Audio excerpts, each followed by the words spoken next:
Bonsoir, bienvenue dans Cinéwatch, ravi de vous retrouver pour cette nouvelle émission consacrée à l'actualité du cinéma sur Watch TV. On a un programme très chargé cette semaine, on a un programme surtout qui est... On va parler d'un petit film qui sort aujourd'hui discrètement, sans faire trop de bruit. Un petit truc avec des Jedi, avec des sabres laser. Vous avez bien compris, c'est le nouveau Star Wars. On en parlera longuement sur ce plateau avec Alan Blanvillain de l'Info Tout Court. Bonjour Alan. Bonjour. Ravi de te retrouver. Pas ravi d'être là, toujours. Toujours. Et Julien Dugois de Avoir à lire. Ravi de te retrouver aussi. Hein. Bonsoir. On est un peu entre habitués aujourd'hui pour un film qui nous passionne un petit peu tous quand même, hein, on va pas se mentir. Donc on l'a tous vu, alors on va être honnête avec vous, on l'a tous vu ce matin. On est vite venu sur les antennes de Watch pour en parler. C'est tout chaud là. C'est tout chaud, ouais. On peut pas faire plus chaud. On a pas le temps de digérer. C'est ça. Donc voilà, évidemment on ne parlera pas que de Star Wars, on va parler de pas mal d'autres films qui sortent aujourd'hui. Mais avant ça, on va quand même faire un petit tour de l'actualité comme chaque semaine avec les 3 infos de la semaine qu'on a sélectionnées pour vous. Et la première, difficile de passer à côté quand même, c'est la mort de Johnny Hallyday. Toutes les chaînes en ont parlé, de long en large, en travers, on peut difficilement... il n'y a pas grand chose à ajouter, donc on va pas trop s'étendre. Mais juste, on a beaucoup parlé de Johnny, la bête de scène, le rocker, l'icône, etc. Johnny était aussi un acteur, et c'est ce qui fait que sa mort mérite quand même d'être évoquée dans cette émission. Un acteur qu'on a vu chez Godard, dans Détective, un acteur qu'on a vu chez Johnny To, dans Vengeance, chez Patrice Lecomte, avec L'Homme du Train. Chez Clouseau. Chez Clouseau, quand il était tout jeune. 12 ans, mais... C'est vrai, dans Les Diaboliques. Voilà, il y a tout plein de choses. Il y a, voilà, là on voit donc le louche, l'inconnu du train. Jean-Philippe, moi j'aimais beaucoup la comédie, Jean-Philippe avec Lucchini. Très drôle. Là on voit une photo sur le tournage de Détective avec Godard, justement au fond de l'image. Donc voilà, Johnny nous a quittés. Donc le rocker, le grand rocker français nous a quittés, mais également l'acteur. Voilà, on tenait à lui. Faut dire que même s'il a pas eu énormément de rôles non plus, c'est quand même une gueule. Enfin, du coup, c'était une gueule de cinéma.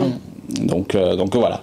Et, cette année, on l'avait vu dans 2 films. On l'avait vu dans Rock'n'Roll de Guillaume Canet et dans malheureusement le très mauvais Chacun sa vie de Claude Lelouch, où son segment était peut-être le meilleur du film d'ailleurs. Oui, c'est vrai finalement. Mais je l'ai beaucoup aimé dans Rock'n'Roll. Je trouvais que son apparition était très sympa. C'était très drôle aussi. Donc voilà. Bon j'ai envie de dire adieu l'acteur, parce que tout le monde a dit adieu l'artiste. Adieu l'acteur ici. Juste après, on va enchaîner avec une autre info très importante de la semaine, c'est les Golden Globes 2018.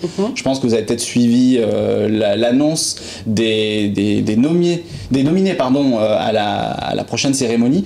Quelque chose vous a marqué, en particulier justement on voit une photo de La Fente de l'eau, le film de Guillermo del Toro qui sera très représenté. Peu de surprise finalement, peut-être un petit pincement au cœur que dans les meilleurs films étrangers on n'est pas notre 120 battements par minute nationale.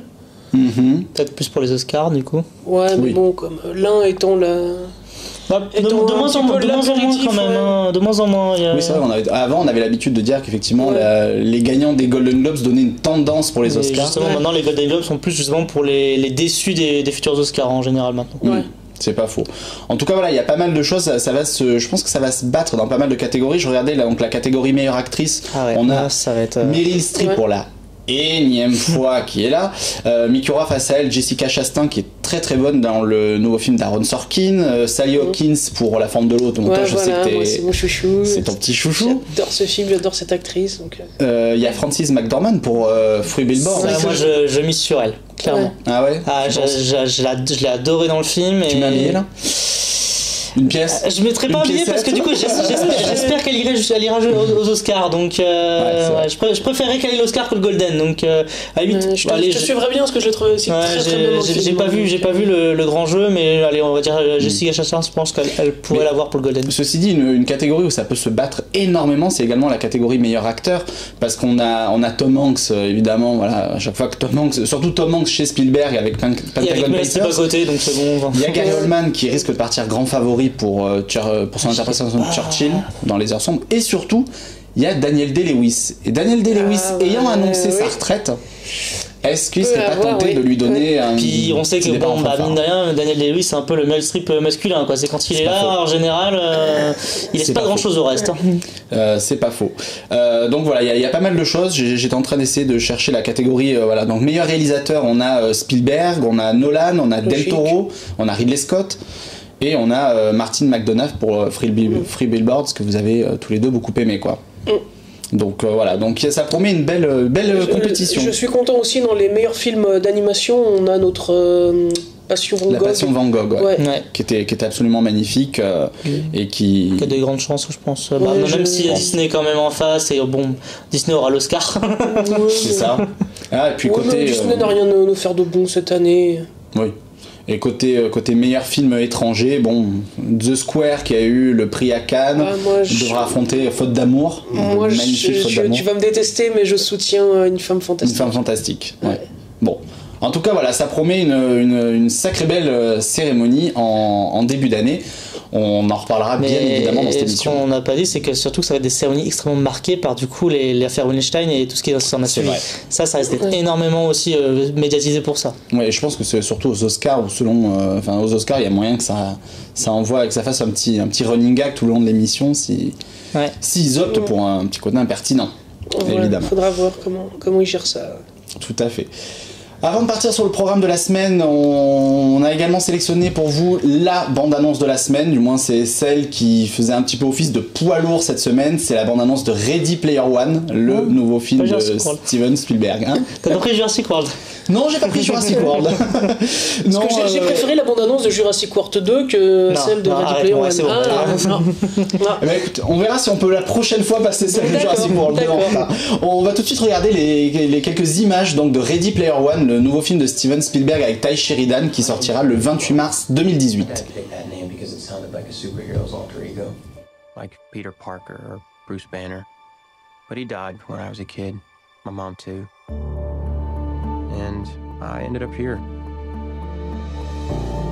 Sitting here in my tiny corner of nowhere. There's nowhere left to go. Nowhere. Except the Oasis.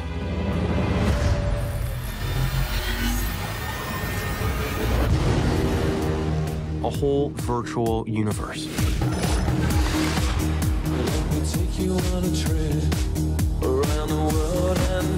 People come to the Oasis for all the things they can do.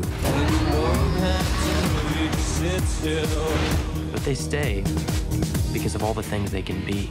Can you feel this? Yeah. It's the only place that feels like I mean anything. The Oasis was the brainchild of James Halliday. Hello. If you're watching this, I'm dead. I created a hidden object, an Easter egg. The first person to find the egg will inherit $500 billion and total control of the Oasis itself. Who is this Parzival, and how the hell is he winning? Find him. This isn't just a game. I'm talking about actual life and death stuff. The Oasis, the world's most important economic resource.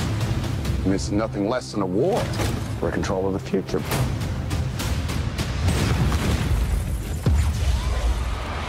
Welcome to the rebellion, Wade.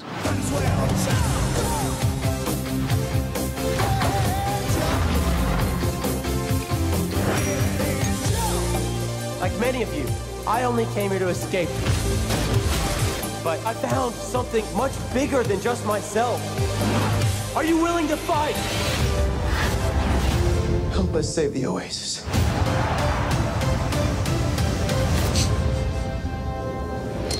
Voilà, Ready Player One de Spielberg. En fait, j'ai envie de le voir juste parce qu'il y a la DeLorean dedans, quoi. Limite. Bon, ça vous inspire? Ah, moi j'avais adoré le bouquin. Franchement, le bouquin c'était écrit pour Spielberg et je suis content qu'il le fasse. Donc ouais, je suis curieux de voir l'adaptation. Moi, je suis hyper enthousiaste. Enfin, j'ai l'impression que ça va être le film de la culture geek par excellence. Donc, surtout par un mec justement qui est pas. Ça va être Sucker Punch réussi en fait. Non, Sucker Punch est réussi. Non, pour le coup, Sucker Punch réussi. Non, mais peut-être plus, tu vois, dans le côté référence. peut-être plus du côté de voir Scott Pilgrim, tu vois. Ouais, on fait du jeu vidéo sans non plus, enfin voilà. Donc à voir, mais moi j'ai juste un peu de mal pour l'instant, enfin sur la bande-annonce en tout cas, j'ai un peu de mal à retrouver la patte de Spielberg là-dedans, mais ça m'a l'air quand même très, tu me disais en antenne, très, très jeune, mais à un point où j'ai l'impression de voir plus un film des Wachowski que mais c'est de Spielberg. C'est justement là où ça va être aussi impressionnant et bien, c'est que quand ça a l'air très surdécoupé quand même. Après, tu vois l'âge du mec, tu vois ce qu'il arrive encore de sortir comme ça, tu te dis mais what quoi. Ouais. Non, watch, pas what. Watch pas, excuse-moi. Ça c'est fait. Bon, on va peut-être attaquer le programme de la semaine, non, parce que c'est pas pour rien. Je voudrais pas avoir mis ce t-shirt pour rien. Juste voilà, Benjamin qui merci Benjamin, mon beau t-shirt. On va attaquer, oui, effectivement, les films de la semaine. Juste avant d'attaquer les films de la semaine, un petit mot quand même sur ceux qui sont actuellement à l'affiche pour dire que côté box-office, Coco pour l'instant continue de cartonner. Santa et compagnie de Chabat et Paddington 2 ont fait des démarrages plutôt corrects, même si Santa et compagnie c'est le moins bon démarrage d'un film de Chabat. Paddington 2 c'est à peu près équivalent avec le premier. Et en revanche, pendant les vacances, de toute façon. Voilà, il y a les vacances qui arrivent. Et en revanche, Bienvenue à Suburbicon, le film de George Clooney, déçoit beaucoup. Ça marche pas en fait, tout simplement. T'as vu que Santa ici est distribué sur 8000 écrans en Chine? Variety 8000 écrans, donc le double de la France en fait. Ouais, c'est... Ah oui, bien. Ça fait plus que du double parce qu'il n'y a pas 8000 écrans en France. Oui, donc c'est ça. En France, il doit y avoir 600, je pense. Mais donc, c'est assez impressionnant. Oui, tout de suite, on relativise à quel point ce pays est très grand par rapport au nôtre. Bon, on va marquer une toute petite pause et on se retrouve tout de suite. Ne quittez pas, hein, c'est juste une toute petite transition pour se remettre de nos émotions et pour attaquer les films de la semaine.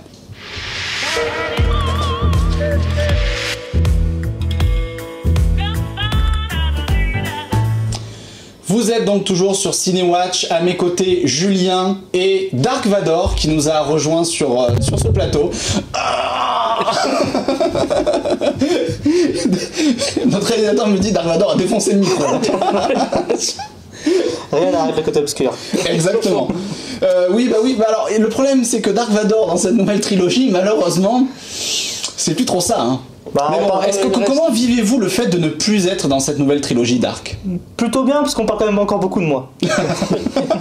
La première, il y a encore des abrutis pour mettre votre t-shirt. C'est ça. Par contre, j'ai jamais chanté comme ça. Hein.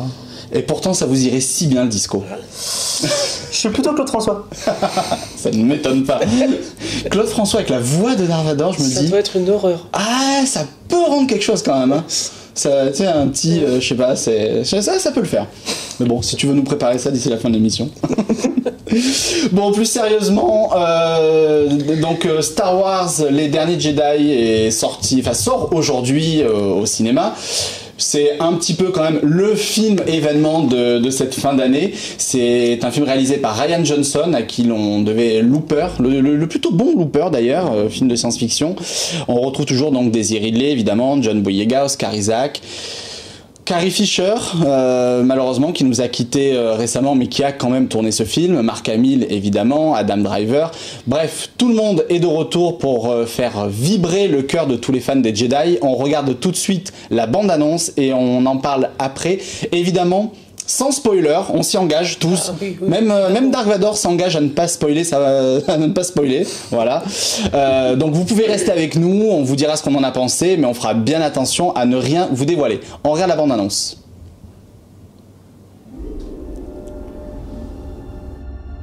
When I found you, I saw raw, untamed power. And beyond that, something truly special.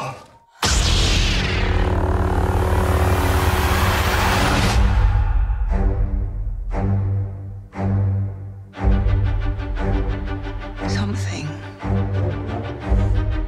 inside me has always been there. But now it's awake. And I need help.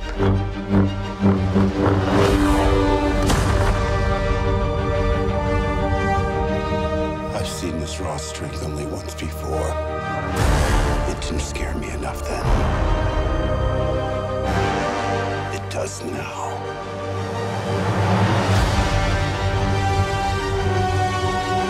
Let the past die. Kill it. If you have to. That's the only way to become what you were meant to be.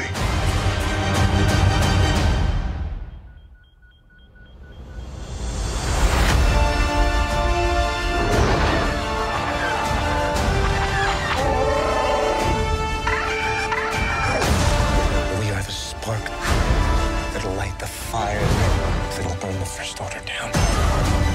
Come on!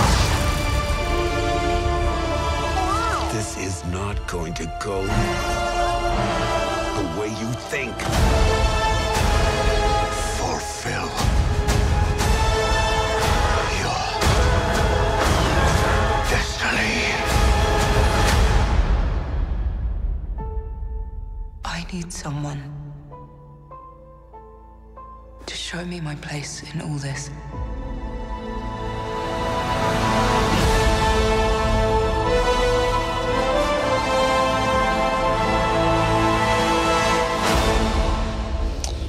Star Wars, les derniers Jedi. Donc voilà, c'est le moment où, sans spoiler, on va essayer de dire ce qu'on en a pensé.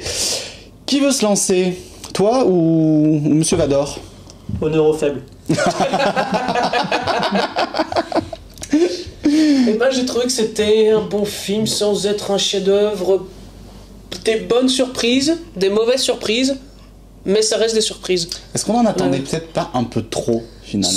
Sans doute c'est le problème, oui. On avait mis Je pense que je suis pas d'accord, puisque mine de rien, ça avait le Réveil de la Force avait beaucoup déçu. Enfin, une bonne partie avait déçu, dont je ne fais pas partie particulièrement, mais ça a déçu, et du coup les gens craignaient énormément ce nouvel épisode, et du coup je pense qu'il était attendu, mais avec en même temps un petit mélange de crainte, et d'où le fait que ce soit aussi surprenant. Enfin, je suis d'accord avec toi, c'est que le fait que ce soit aussi surprenant que ça est une très bonne chose. Enfin, il prend énormément de choses à contre-pied.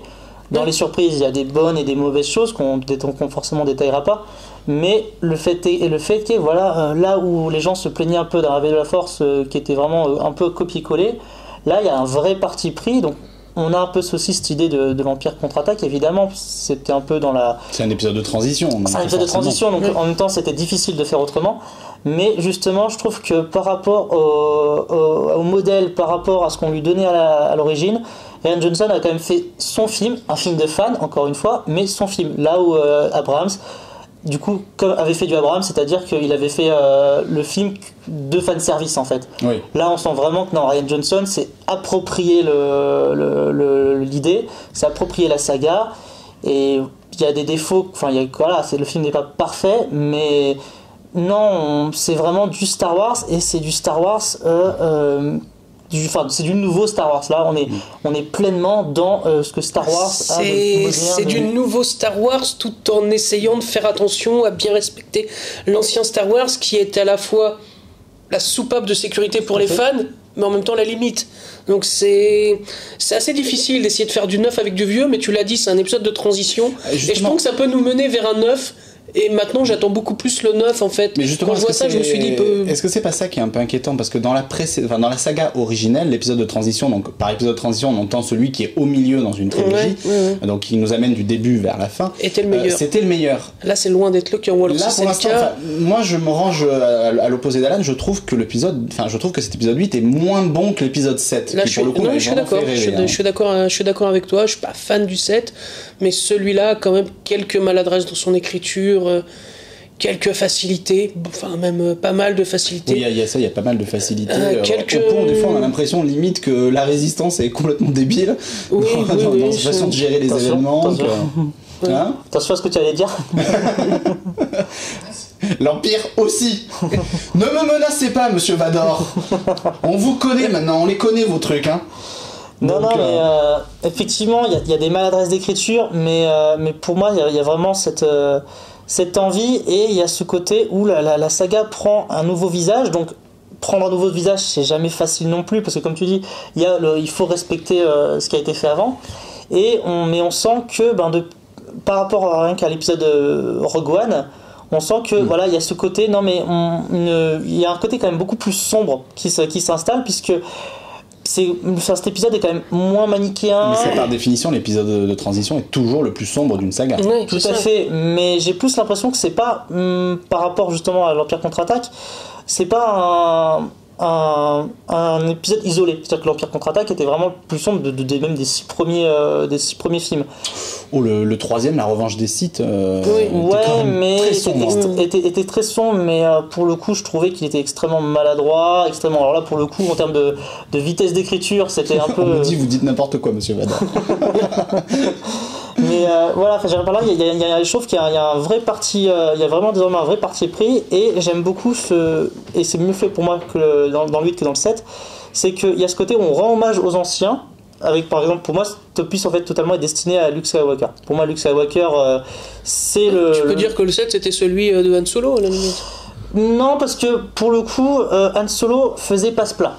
Là, je trouve que Luke Skywalker a ce côté passe-plat puisqu'il doit faire le passage de témoin, mais il a il a une vraie histoire, une vraie personnalité, et même à certains égards, c'est même cet épisode où c'est vraiment le héros. C'est étonnant que vous dites ça parce que c'est quand même votre ennemi juré.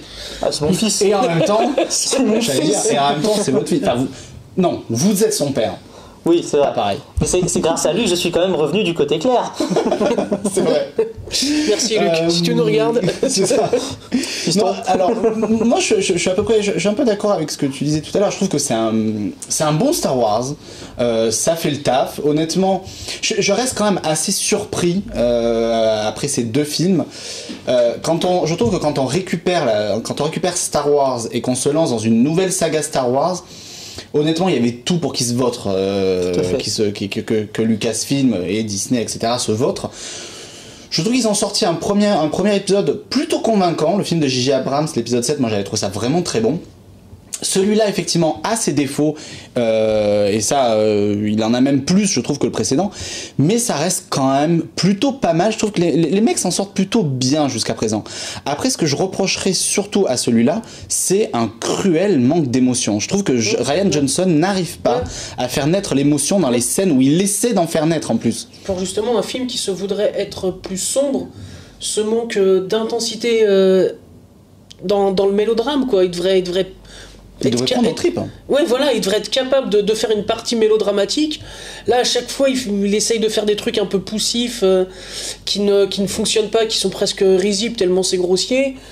Oui, alors, on va pas rentrer dans les détails pour les gens qui sont devant la télé, mais effectivement, il y a... dirais pas plus. 2-3 scènes quand même assez ridicules, et même toi qui as aimé le film, je sais qu'il y en a une ou deux où...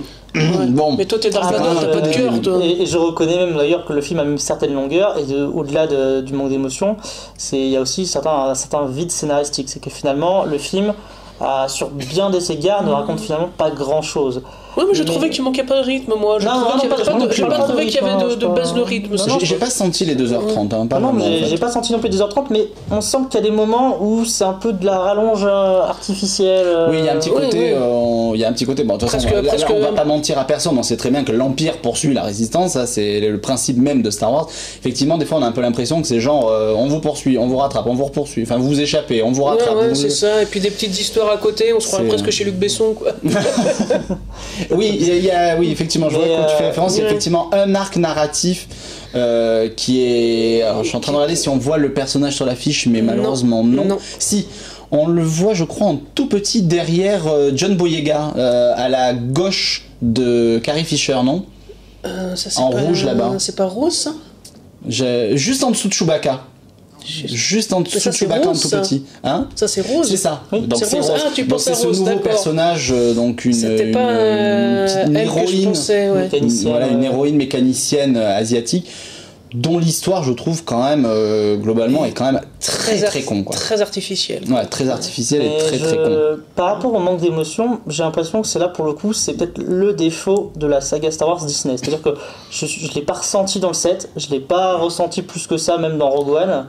Et je le ressens pas non plus là, mais dans le 7, moi la scène finale, honnêtement, j'avais les poils qui se sont hérissés sur le bras, quoi. Moi je les ai eus sous ma combinaison, Mais parce que c'était ça signait du coup la fin de votre époque, monsieur Bador, de votre époque. On peut spoiler le set, on peut dire que vous parlez de la mort de Han Solo. C'est quelqu'un que j'avais bien connu, avec qui j'allais prendre des verres à la cantina. Mais du coup, c'est quand même voilà, c'était plus l'émotion était là parce que c'était la fin de quelque chose qu'on a connu. Mais il essaye de reconstruire la même chose dans le 8, ça marche pas. Je trouve que dans le 7, il y avait aussi peut-être la fin de quelque chose, mais également le début de quelque chose d'autre. Je veux dire, moi je trouve que l'épisode 7 avait beaucoup de panache, quoi. Celui-là on a, attention, c'est pas ça que je lui reproche. Hein. Ouais, mais là, au moment, je me suis dit, oh là là, s'il meurt, je me fais tuer, je vais chialer là. Oui. Et puis même, il y a des scènes, sans parler de, voilà, sans rentrer dans les détails, il y a des scènes que l'on sent, qui sont censées être émouvantes, et au mieux, elle touche un petit peu comme ça et tout, mais je trouve que voilà, moi j'étais pas bouleversé, je trouve qu'il arrive pas à faire naître vraiment quelque chose de viscéral de ces scènes-là, quoi. Après, c'est pas très aidé par, je trouve, par le jeu des deux grandes légendes du film, Carrie Fisher et surtout Mark Hamill. Mark Hamill n'a jamais eu une grande carrière au cinéma, on sait pourquoi, hein, ça n'a jamais été un très bon acteur, y compris dans la première trilogie. C'était quand même un acteur assez moyen. Je trouve qu'il confirme ça dans celui-là, et du coup il participe un peu à nous empêcher de vraiment nous prendre au truc, quoi, parce que Et en fait, je pense que alors autant le virage vers les jeunes, la nouvelle génération est bien amené, puisque ça a commencé dans le 7, et là je trouve que c'est dans la bonne lignée. Mais au-delà de ça, en fait, le problème majeur, ça reste tant qu'ils se seront pas finalement débarrassés des modèles, en fait, des anciens, des anciens, puisque c'est quand même. Non, mais ça, on sent un petit peu la frustration qui parle, parce que vous, on vous a dégagé, mais d'autres non. Je pense qu'on a un peu l'impression, soit tout le monde tombe avec moi, soit. Alors que non du tout, parce que ça fait quand même 2 films qu'on parle que de moi. Et dans le Reborn, j'apparaissais, et je suis désolé, j'ai quand même la meilleure scène du film. C'est vrai.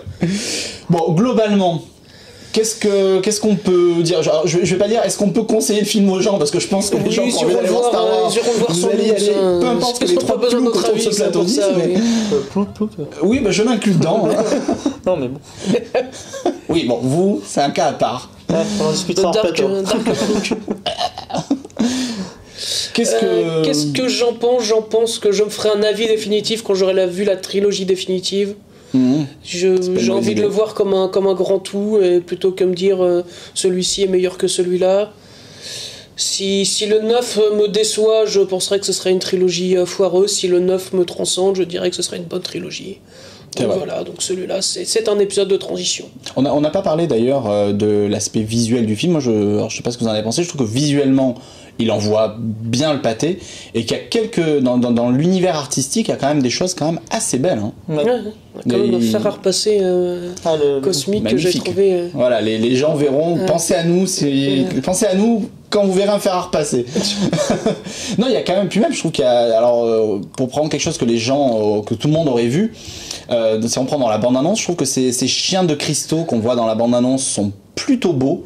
Voilà, il y a des petites idées comme ça, le Porg, donc cette espèce de mini bibifoque là, plutôt convaincant. Ouais, franchement, ça va. Je m'attendais à un truc insupportable, ça va, c'est juste un poulet qui crie. Non, c'est ça. Mais et puis alors il y a pas mal de petites références, je trouve, dans les engins, etc. On vient de voir justement quelques images. Je trouve qu'il y a pas mal de références à l'ancienne trilogie. En même temps, c'est assez moderne. Finalement, c'est non, mais ça respecte pas mal, bien, ça respecte bien la mythologie, quoi. C'est un bon Star Wars. Et moi, ce qui m'intéresse le plus dans ce film-là, c'est Rian Johnson, c'est ce qu'il arrive en fait à apporter ce qu'il arrive à apporter de lui dans Star Wars. Et là, toi, tu attends de voir le 9 pour voir la trilogie entière. Moi, du coup, ça m'a plus donné envie finalement de voir la nouvelle trilogie qui basera sur totalement quelque chose de neuf que Rian Johnson va préparer. Oui, aussi. Parce que du coup, ça m'a. En fait, j'ai vu des trucs dans ce film qui me disent. Ouais. Mais voilà. C'est là, moi, je suis pas convaincu. Parce que j'ai pas été. Enfin, il y a des scènes. Un peu brouillon. Moi, je trouve ça un peu brouillon. Il y a des scènes magnifiques, mais globalement, je trouve que sa mise en scène n'est pas toujours très nette. Et je trouve que le montage est pas toujours très bon. Il y a des moments, j'ai trouvé ça surdécoupé. Hein. Ça, j'ai plutôt. Heureusement qu'il est déjà long, ça aurait été moins découpé, ça aurait duré 3h15. Donc, on sent qu'il y a, des... très dur, pour moi, ce que je verrais, c'est qu'on sent qu'effectivement il y a des coupes, mais pour moi il y a deux choses derrière ça, c'est que d'une part il y a la présence, mine de rien, c'est un épisode de transition. Il passe après un J.J. Abrams et avant un J.J. Abrams. Donc, mine de rien. Et d'un côté, ça ne veut rien dire non plus. Mais il y a peut-être aussi ce petit côté inexpérimenté. C'est-à-dire qu'il n'a pas fait non plus énormément de films avant. Là, il arrive sur un Star Wars avec justement toute la pression de la saga, la pression de faut que ça colle avec l'épisode 7, faut que ça colle avec l'épisode 9, etc. Je pense que c'est en termes d'exercice, c'est même pas facile. Hein, non, mais il a des scènes qui sont quand même vachement belles. Là, on voit, en fait, on est en train de voir la bande-annonce dans les écrans.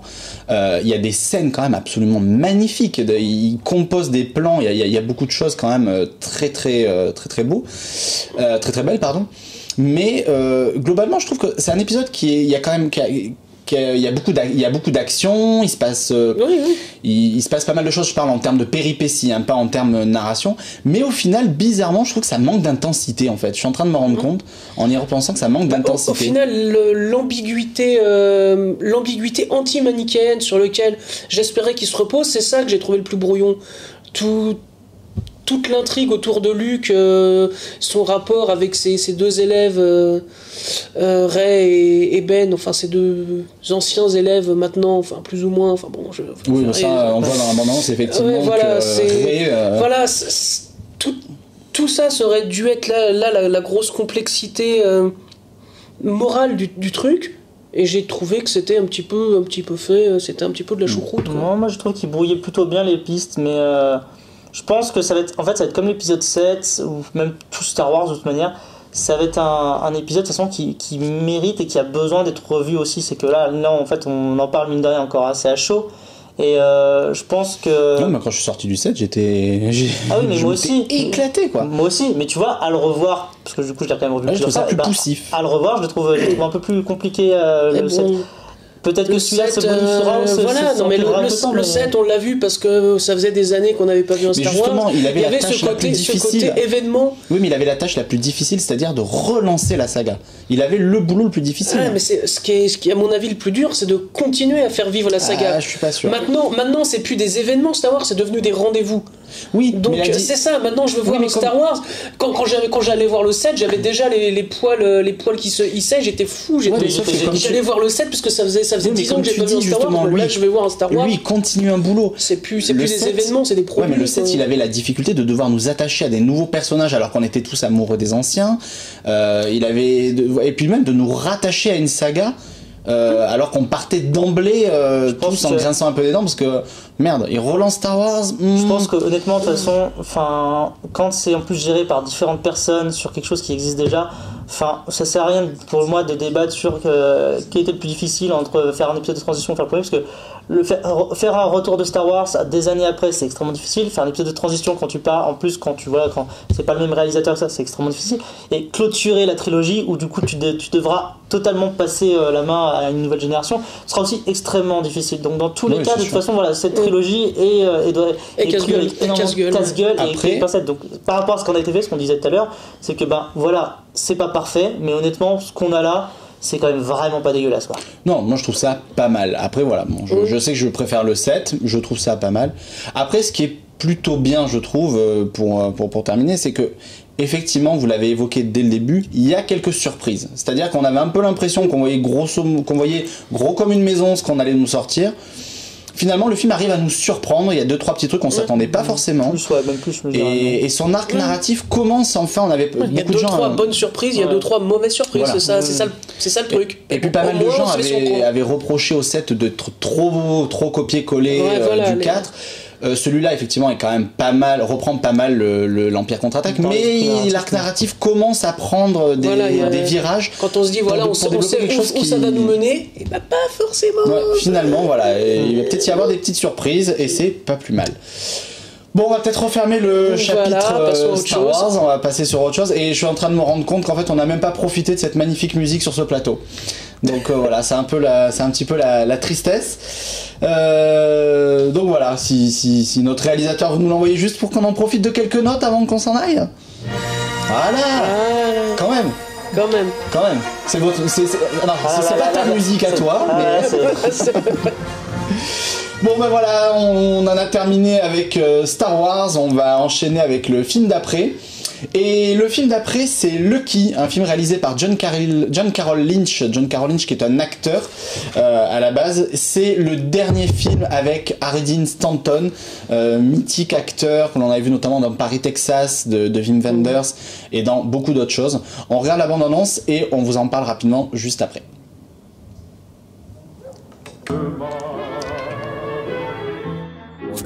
Realism is the practice of accepting a situation as it is. What you're saying is what you see is what you get.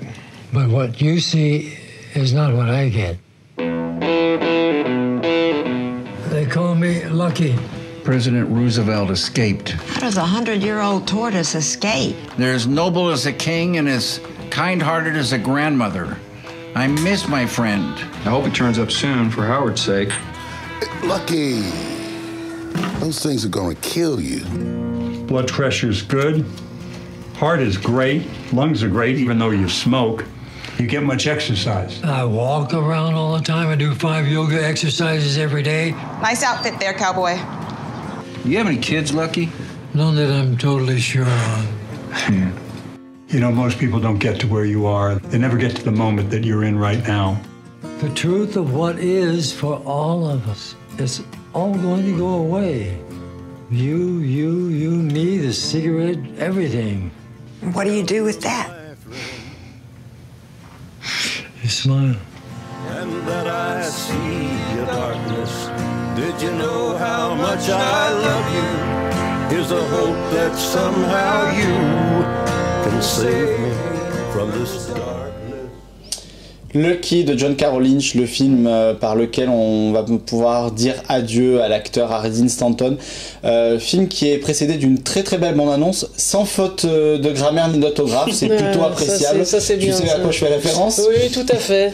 Voilà, pour ceux qui iront voir Star Wars, les derniers Jedi en VO, si vous êtes un petit peu tatillon sur le français, vous remarquerez qu'il y a, un petit festival de fautes de grammaire dans les sous-titres. Bécherel ta mère, ouais. C'est ça. Alors, juste à l'attention des gens de Disney, avec tout le respect que j'ai pour vous, au féminin, en français, on met « e » à la fin et pas « et ». Donc quand on dit par exemple « elle s'est laissée surprendre », et eux, tu t'es laissé et eux quand c'est une femme, voilà, c'est entre autres, t'y avait que ça encore. Entre autres, voilà, c'est donc voilà, c'est juste normalement il y a des correcteurs, enfin, des gens qui sont payés pour relire les sous-titres et corriger, donc je pense qu'il y en a un qui a pas fait son boulot, ou on a oublié de le payer, ou il y en a pas eu.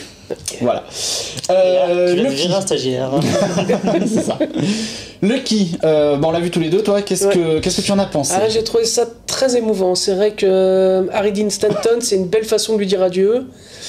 Le film est très poétique et justement va jusqu'au bout de son côté poétique dans sa mise en scène, dans l'histoire du personnage. Je me dis que ce qui est finalement dommage, c'est que ce ne serait pas le dernier film d'Harry Dean Stanton, ne ferait pas le même effet, faut pas se mentir. C'est quand même un film pour dire adieu, quoi, littéralement. Oui, tu veux dire que t'avais déjà quand même un surplus d'émotions. Ouais, voilà, c'est ça, quoi. Je suis pas totalement d'accord. Le moindre plan avec lui, tout de suite, j'ai le cœur qui bat, quoi. Voilà, bon, bah, c'est un très joli film, ouais, voilà, plein de poésie, c'est ce que... Ouais, alors j'aimerais bien te dire je suis d'accord, etc. et tout, mais en fait pas vraiment. Moi, honnêtement, j'ai trouvé que c'est peut-être un de mes plus gros coups de cœur de l'année. Je trouve que c'est un des 3-4 plus beaux films de cette année 2017. J'en aurais dit autant si j'avais chialé, mais j'ai pas chialé, donc je... Alors j'ai pas chialé non plus, mais j'avais l'œil humide parce que j'ai trouvé ça extrêmement émouvant, très drôle. Il y a une espèce d'humour, genre on dirait un peu les frères Coen version plus auteur. Il y a quelque chose, en fait, comme si les frères Coen rencontraient Wim Wenders, tu vois. Ouais, je vois ce que tu veux dire. Il y a un côté, alors je vais quand même resituer parce que là vraiment c'est pas très très clair. Lucky, c'est l'histoire d'un vieil homme qui vit dans un petit village au fin fond des États-Unis.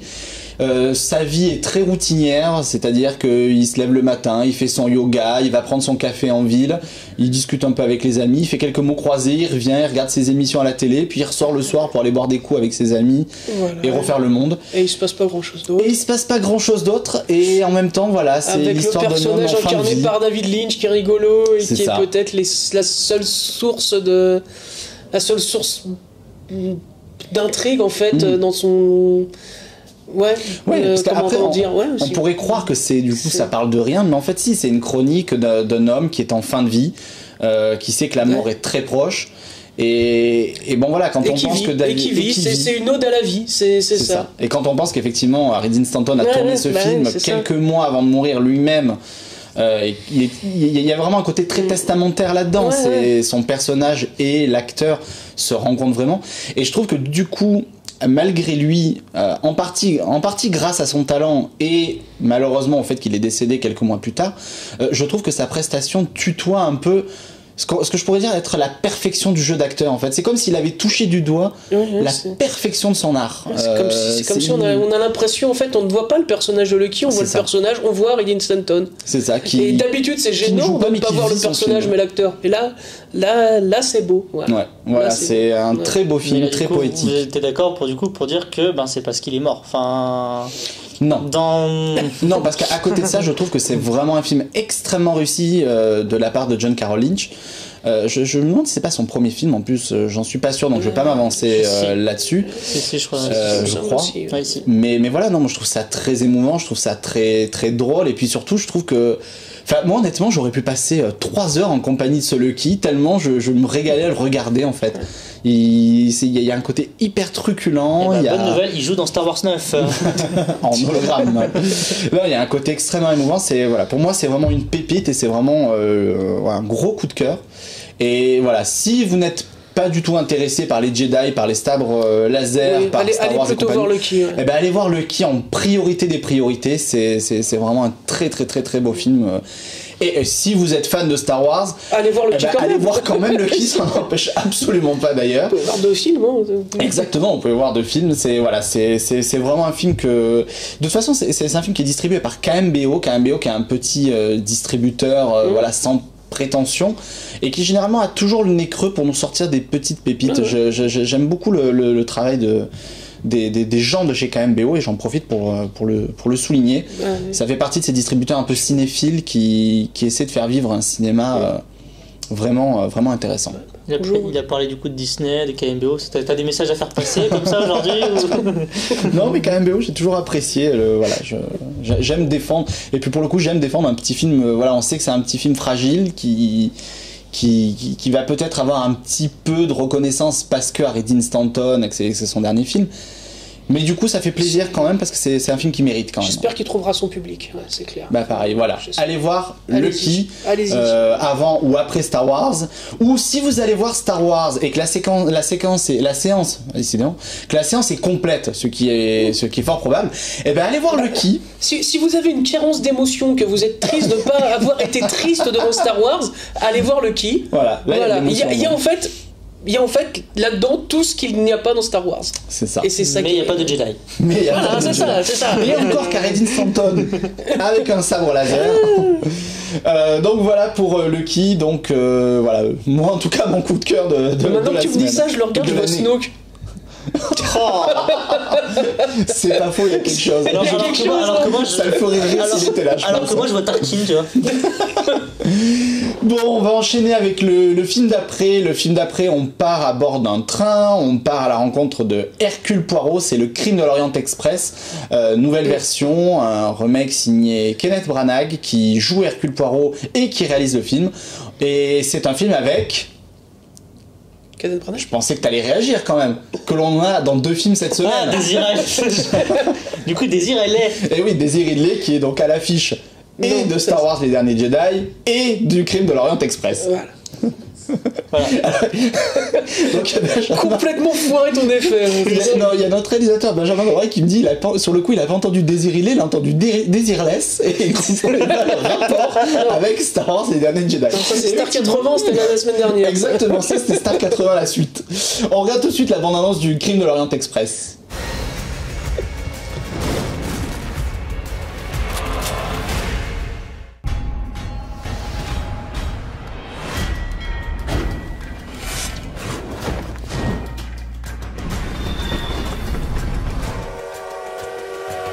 Would you mind if I join you? You're the world-famous detective, Hercule Poirot. Avenger of the innocent. Is that what they call you in the papers? And you are innocent? You're fun.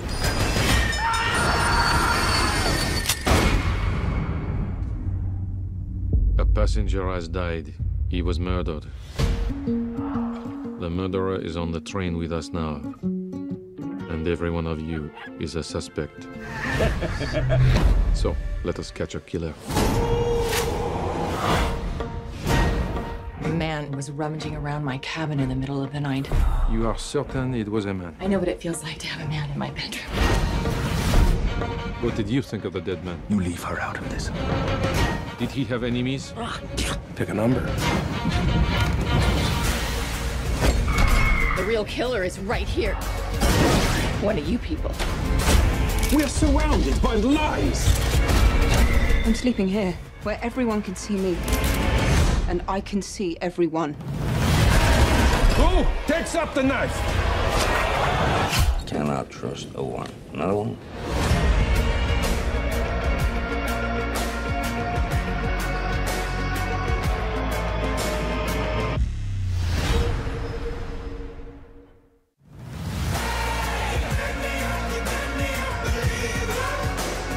Qu'est-ce que c'est ça? Le crime de l'Orient Express, excusez-nous, il y a eu un petit hic sur la fin de cette bande-annonce. Le crime de l'Orient Express, donc tout le monde l'a vu autour de cette table. Qui veut se lancer, le méchant ou le gentil? Vas-y, commence, parce que là, encore une fois, tu vas être le côté obscur. C'est ça, alors... C'est bon, le chien. Non, j'ai beaucoup apprécié sa modernisation du roman et d'Agatha Christie et du coup du film de 74. Mais parce que du coup l'intérêt est davantage porté sur la psychologie, la personnalité d'Hercule Poirot plus que sur l'enquête.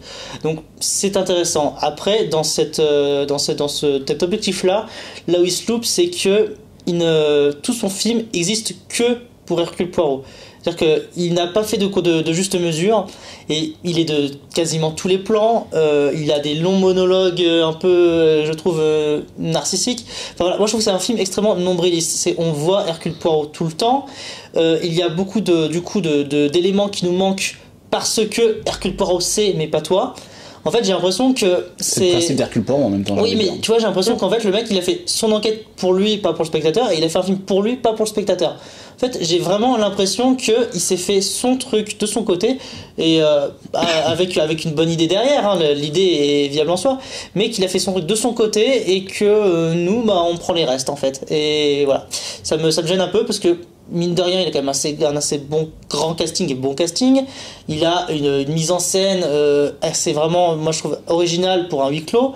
Oui, il y a quelque chose de très épique et intimiste en même temps. Exactement, donc je trouve qu'il y a quand même beaucoup de choses de mise en scène et tout, mais tout est gâché parce que, effectivement, Hercule Poirot est le héros et qu'il veut te le faire sentir, mais à toutes les secondes de son film, quoi.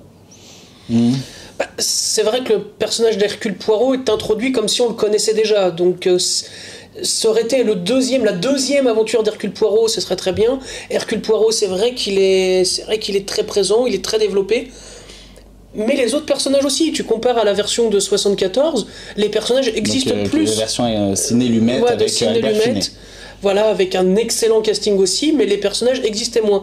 Là, ce qui est sous-développé, ce ne sont pas les personnages secondaires, c'est l'enquête en elle-même. La version de 74, quand Hercule Poirot arrive et nous explique qui est le tueur, hein.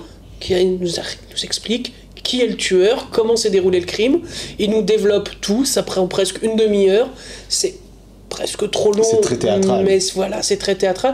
Là, c'est torché en 2 minutes, en mode voilà, j'ai trouvé tel indice, donc voilà, il s'est passé ça, ça et ça, et voilà, point. Oui, il y a presque un côté certaines séries télé actuelles, certaines séries télé à la mode. Ça. Genre d'un coup, pouf, hop, tac, tac, tac, tac, tac. Mais tu peux dire c'est Scooby-Doo, hein, vas-y, mais n'aie pas peur. Je pensais pas à Scooby-Doo. Ouais, je pensais plus à des monks, à ce genre de série. La résolution m'a un peu trop fait penser à ça, malheureusement. Un petit peu trop à Scooby-Doo. Enfin, un mélange entre Scooby-Doo et Sherlock, quoi. Après, j'ai trouvé ça plutôt sympathique, honnêtement. La direction artistique est géniale. Ouais. Ce qui est dommage, c'est dans l'écriture. Pour ceux qui n'ont jamais lu le roman, honnêtement, le film va être un pied absolu. Bon, pour ceux qui l'ont lu et qui connaissent déjà la fin, Moi je trouve que ça mais n'empêche pas. le film est pensé pour ces gens-là. Mais en fait, je suis pas d'accord. C'est ça qui est dommage. Je suis pas d'accord parce que en fait le film pour moi est pensé comme pour beaucoup par les gens, pour les gens qui ont déjà lu le bouquin, parce que c'est ça, je suis d'accord avec toi. Parce que là où je suis pas d'accord avec toi, c'est que justement moi quand je vais voir, et moi honnêtement j'ai pas lu le bouquin et je connaissais l'histoire mais je n'ai pas lu le bouquin et je n'avais pas vu la version de 74. Ben j'y allais mine de rien pour avoir un peu cette enquête là, l'enquête que je n'ai pas eue. Enfin j'ai eu beaucoup d'Hercule Poirot. Mais en termes d'enquête, comme tu dis, c'est torché à la fin. Il y a beaucoup d'éléments que lui d'un coup il te dit, ah au fait t'as pas capté que ça c'était ça. Bah non, mais en même temps, enfin là tu m'expliques en une seconde chrono. Oui, mais c'est le principe d'Hercule Poirot. En même temps, le principe de ce personnage dans les romans d'Agatha Christie, c'est qu'il a toujours un coup d'avance et sur les gens et sur le spectateur. Mais tu peux l'expliquer ton coup d'avance. La résolution dure une demi-heure dans la version 74. Là c'est torché en 2 minutes. C'est pour moi le gros problème du film. J'aurais préféré qu'il dure 20 minutes de plus, 20 minutes à bien nous expliquer la fin. Je peux vous suivre sur la fin, effectivement. Après moi j'ai pris un pied monstre avec Kenneth Branagh qui je trouve est absolument extraordinaire. Et alors il joue donc Hercule Poirot qui est belge, donc il s'est entraîné à prendre un accent belge qui parle anglais. Donc pour lui qui parle anglais de base, c'était pas évident. Moi je trouve qu'il est extraordinaire. C'est vrai que mais toutes les performances d'acteurs, moi je les ai trouvées bien, la direction artistique aussi, la mise en scène très bonne aussi. Enfin, voilà. Oui, non, le film est bien réalisé, bien fait. Il y a un problème dans l'écriture où voilà, l'écriture est pensée pour ceux qui connaissent l'histoire, à qui on leur dit regardez, moi j'arrive à moderniser le truc, j'arrive à développer Hercule Poirot, mais certainement pas pensé pour ceux qui voudraient en savoir plus sur l'histoire, en savoir plus sur les personnages secondaires. Ils sont là, ils existent, c'est bien, plus que dans la version de 74 où ils n'étaient quasiment que des figures. Mais malheureusement, pour conclure, tu disais par exemple que c'est le principe d'Hercule Poirot, c'est d'avoir un coup d'avance. Il y a des séries comme Sherlock où c'est aussi le principe du personnage, mais derrière, il laisse pas le spectateur à côté. Le spectateur suit le raisonnement aussi. Là, pas du tout. Pas du tout, on est à jamais. Je peux comprendre ce que tu dis, oui, effectivement. Je vois en tout cas à quoi tu fais référence. Effectivement, c'est vrai que l'épilogue est peut-être un peu rapide. Au point que d'ailleurs on comprend pas tout, mais on se dit lui il l'a compris, c'est le principal. Ouais. Mais bon, en tout cas, moi en tout cas je conseille aux gens d'aller voir le Crime de l'Orient Express. Si vous avez vu les autres avant. J'allais dire voilà, après avoir vu Star Wars et Lucky. Non mais c'est sauf si vous avez lu le livre ou vu le précédent film. C'est ça. Pareil. Bon. Voilà, donc on quitte le Crime dans l'Orient Express et alors on va rapidement quand même évoquer, il y a quand même pas mal de films, mine de rien, il y a pas mal de films qui sortent cette semaine qui viennent se mesurer à Star Wars. Alors c'est assez drôle parce que souvent les distributeurs parlent de contre-programmation. Oui, effectivement, 2 films qui font la contre-programmation c'est bien, mais quand t'as 10 films qui tendent la contre-programmation, je suis pas certain que ça soit bénéfique à tout le monde, cette histoire. C'est contre-productif à la contre-programmation. Exactement. C'est casse-gueule. Se mesurer à Star Wars, c'est casse-gueule. C'est ça. Dans les autres films qui sortent cette semaine, il y a notamment La Deuxième Étoile, parce que mine de rien, il fallait bien une comédie française cette semaine et que le créneau était libre. La comédie française de la semaine. C'est ça, la comédie française de la semaine et en même temps le navet de l'année. Je pense qu'on peut à peu près, on peut à peu près le dire. Grosso modo, si vous aviez aimé La Première Étoile, qui, ça valait ce que ça valait, mais c'était une comédie sympathique, regardable. Familiale, oui, voilà. Là, on est à l'opposé complet, c'est-à-dire qu'on passe chaque minute à se demander comment c'est possible de produire, réaliser et écrire une bouse pareille. C'est absolument sidérant. On se croirait devant un feuilleton sur TF1 genre Camping Paradis ou ce genre de choses. C'est aussi bien écrit, c'est aussi bien réalisé. Le montage est catastrophique. Le mixage, je vous en parle même pas. Des fois on voit des lèvres qui bougent, personne parle, ou l'inverse. Des coupes de montage au milieu des phrases. Enfin, c'est un festival de médiocrité technique. Et c'est un festival de médiocrité dans l'écriture. Je veux dire, c'est d'une bêtise. Ah, même on a envie d'en bouffer la neige qu'il y a dans le film, quoi. C'est terrifiant tellement c'est mauvais. Donc je suis allé voir Star 80 la semaine dernière en me disant voilà, j'aurais vu le pire film de l'année, mais t'es en train de me dire qu'il y a pire. Bon, je suis reparti. Faut admettre que ça sera le premier film, mais en termes de comédie française de cette année, on est servi dans le mois de décembre, on est servi. Même dans l'année. Depuis le début de l'année. Oui, c'est vrai, depuis le début de l'année. Mais là, c'est affligeant. Moi, honnêtement, je n'arrive pas à me remettre de la nullité de ce machin. Film français également, mais en revanche beaucoup moins mauvais pour le coup, c'est Soleil battant, un film des sœurs Lapérouzaz, avec une magnifique Anna Girardot dedans qui est d'une sensualité absolue dans ce film, et un acteur qui s'appelle également Clément Rousset. Bah d'ailleurs voilà, on vient de voir Anna Girardot en petite culotte allongée sur le lit au moment où je dis qu'elle est sensuelle. Tu m'as vendu le film, c'est presque fait exprès.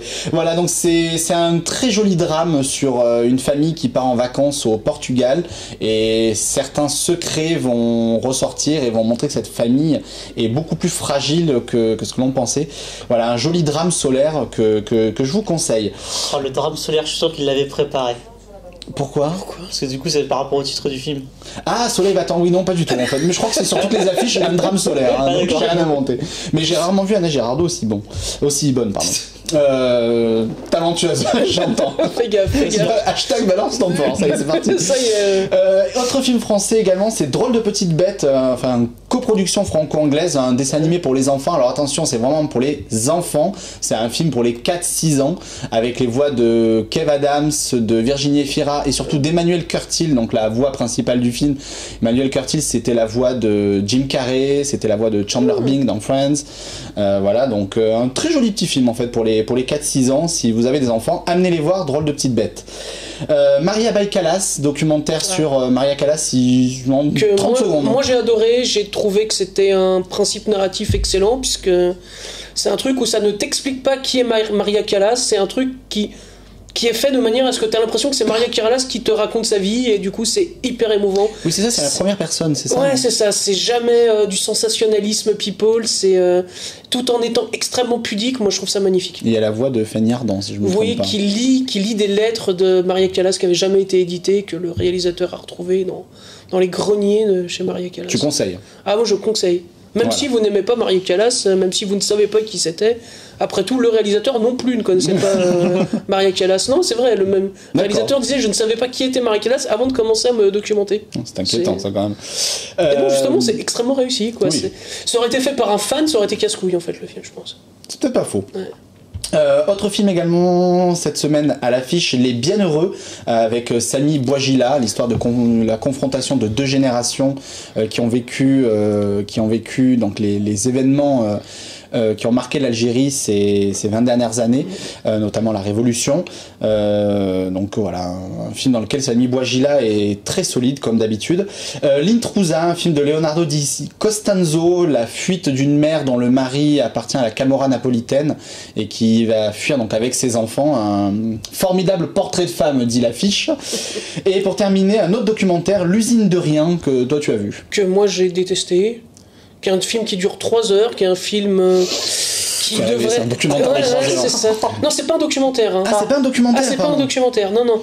C'est en hommage à des ouvriers qui ont réussi à faire de l'autogestion dans leur usine, tout en nous montrant que l'autogestion c'est quelque chose d'impossible, et qui te dit que finalement tous les idéaux communistes c'est un truc complètement aberrant, complètement idiot, et que les ouvriers sont des feignants de droite. D'accord, bah écoutez, il y a beaucoup plus, il y a pas mal de choses à voir cette semaine, donc allez voir tout ça, et puis éventuellement L'usine de rien si vraiment vous avez rien d'autre. Hein. Bah voilà, bah merci d'être venu pour cette émission. C'est un plaisir. Toujours pour Star Wars. Bah oui, voilà, merci d'être venu parler de Star Wars.